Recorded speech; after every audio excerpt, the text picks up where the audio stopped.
Welcome to বঙ্গজয় বন্ধুরা, আশা করি তোমরা সবাই ভালো আছো। আজ কিন্তু তোমাদের সাথে ইস্টবেঙ্গল মোহনবাগানের ডুরান্ড কাপের ম্যাচ এবং ভারতীয় ফুটবলের কিছু দলবদলের খবর, তো সব খবর নিয়ে তোমাদের কাছে হাজির হয়েছি। তার আগে বলবো বঙ্গজয়কে তোমরা লাইক, শেয়ার আর কমেন্ট করো। চ্যানেলে যারা নতুন এসছো তারা অবশ্যই সাবস্ক্রাইব করে বেল বটনটা অন করে দাও, যাতে ফুটবলের সব নোটিফিকেশান তোমরা রোজকার মতন পেতে থাকো। তো চলো প্রথমেই আজকে ডুরান্ড কাপ দিয়ে শুরু করি। তো ডুরান্ড কাপে আজ কিন্তু মোহনবাগান আর মোহামেডানের মধ্যে কলকাতার ডার্বি হলো, আর দুটি দলই কিন্তু বিদেশিহীন দল নামই ছিল। যদিও মোহনবাগান তাদের কিন্তু জাতীয় দলে খেলা সব ফুটবলারকে কিন্তু খেলিয়েছিল এবং পূর্ণ টিম নিয়েই মোহনবাগান সুপার জায়ান্ট কিন্তু ম্যাচে নেমেছিল। আর এই ম্যাচে কিন্তু 10 জন হয়ে গিয়েও মোহনবাগান সুপার জায়ান্ট 3-1 গোলে হারালো মোহামেডান স্পোর্টিংকে। মোহামেডানের যেন দুঃসময় কাটছেই না। ম্যাচের প্রথম অর্ধেই 1-0 লিড নেয় লিস্টনের ফ্রিকিক থেকে গোল করে মোহনবাগান সুপার জায়ান্ট। এরপরই কিন্তু 43 মিনিটে লাল কার্ড দেখে আপুইয়া এবং 10 জনে হয়ে যায় মোহনবাগান সুপার জায়ান্ট। দ্বিতীয় অর্ধের শুরুতেই কিন্তু মোহামেডান স্পোর্টিং একটি গোল শোধ করে। এরপর আরও একটি গোল করে কিন্তু লিড নিয়ে নেয় মোহনবাগান সুপার জায়ান্ট 62 মিনিটের মাথায়, এবং গোলটি করে সুয়েল ভাট।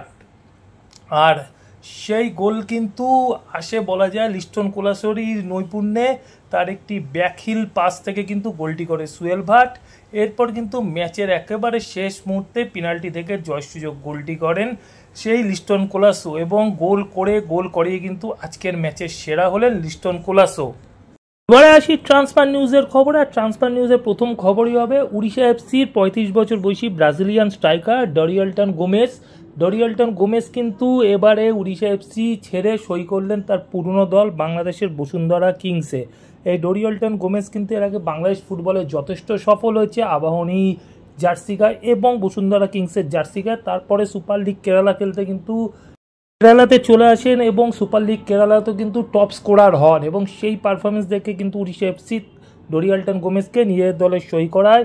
কিন্তু আশানুরূপ পারফরমেন্স আইএসএলে করতে পারেনি যে উড়িষ্যা এফসির জার্সি গায়ে ডরিয়ালটন গোমেজ, আর তাকে কিন্তু থ্যাংক ইউ জানিয়ে দেয় উড়িষ্যা এফসি ম্যানেজমেন্ট। আর এবার ডরিয়ালটন গোমেজ তাই উড়িষ্যা এফসি ছেড়ে সই করলেন তার পুরনো দল বসুন্ধরা কিংসে। অন্যদিকে স্প্যানীয় ডিফেন্ডার ডেভিড টিমোর, এই ফুটবলারটি কিন্তু এর আগে স্পেনের সেকেন্ড ডিভিশন ক্লাবে খেলেছেন এবং তাছাড়া ভ্যালেন্সিয়াতে খেলেছেন, লা লিগাতে, এবং ওসাসুনা, পিরানো, ভালোদাইদের মতন ক্লাবে খেলেছেন। তো এই ফুটবলারটি কিন্তু এবারে সই করলেন এফসি গোয়াতে। এর আগের ভিডিওগুলোতে বলেছিলাম যে এফসি গোয়ার সাথে ডেভিড টিমোরের কথাবার্তা চূড়ান্ত হয়ে গেছে। আজ কিন্তু আনুষ্ঠানিকভাবে ডেভিড টিমোরের নাম এফসি গোয়া ম্যানেজমেন্ট ঘোষণা করে দিল তাদের নিজেদের দলের জন্যে। অন্যদিকে তরুণ উইঙ্গার সেইলান্থাং লোডজেমকে 1 মরশুমের জন্য লোনে আই লিগের ক্লাব নামদারি এফসিতে খেলার জন্য পাঠিয়েছে মুম্বাই সিটি এফসি। ক্যারিয়ারের শুরুতে পাঞ্জাব ইন্টারন্যাশনাল এফসি ও জেসিটি ফুটবল একাডেমির হয়ে খেলেন এই মণিপুরে 21 বছর বয়সী ফুটবলার। 2023 সালে তৎকালীন আই লিগের ক্লাব সুদেবা দিল্লি এফসি থেকে তাকে 3 বছরের চুক্তিতে সই করানোর পর 1 মরশুম আরএফডিএল রিজার্ভ দলের হয়ে খেলিয়ে গত মরশুমে সেইলান্থাংকে লোনে শ্রীনিধি ডেকান এফসির হয়ে আই লিগ খেলতে পাঠিয়েছিল মুম্বাই সিটি এফসি। এবার কিন্তু মুম্বাই সিটি এফসি তাকে আবার পাঠালো নামদারি এফসির হয়ে আই লিগে খেলতে। অন্যদিকে মিজো মিডফিল্ডার মোজেস লালরিন জুয়ালাকে নতুন মরশুমের জন্য নিজেদের দলে সই করালো আই লিগের ক্লাব গোকুলাম কেরালা এফসি। আসি ইস্টবেঙ্গলের খবরে। আর ইস্টবেঙ্গল মহিলা দলের জন্য কিন্তু নিজের দলে সই করা হলো কালিকাট স্পোর্টস লাভার্সের মিডফিল্ডার আন্তাসিয়া ওরাওকে। এই আন্তাসিয়া ওরাও কিন্তু ইস্টবেঙ্গল দলে ট্রায়াল দিচ্ছিলেন কল্যাণীতে যে ইস্টবেঙ্গলের ক্যাম্প চলছে সেখানে। আর আন্তাসিয়া ওরাও কিন্তু এর আগে আইডাব্লিউএল এ সেল্টিক কুইন্স এফসির হয়েও খেলেছেন এবং তার পারফরমেন্স ভালো লাগায় কোচ অ্যান্ড্রুস কিন্তু তাকে নিজের দলে সই করালেন। এছাড়াও কিন্তু ইস্টবেঙ্গলের গোলকিপার পান্থৌ চানুর সাথে আরও একটি মরশুমের কিন্তু চুক্তি করলো ইস্টবেঙ্গল।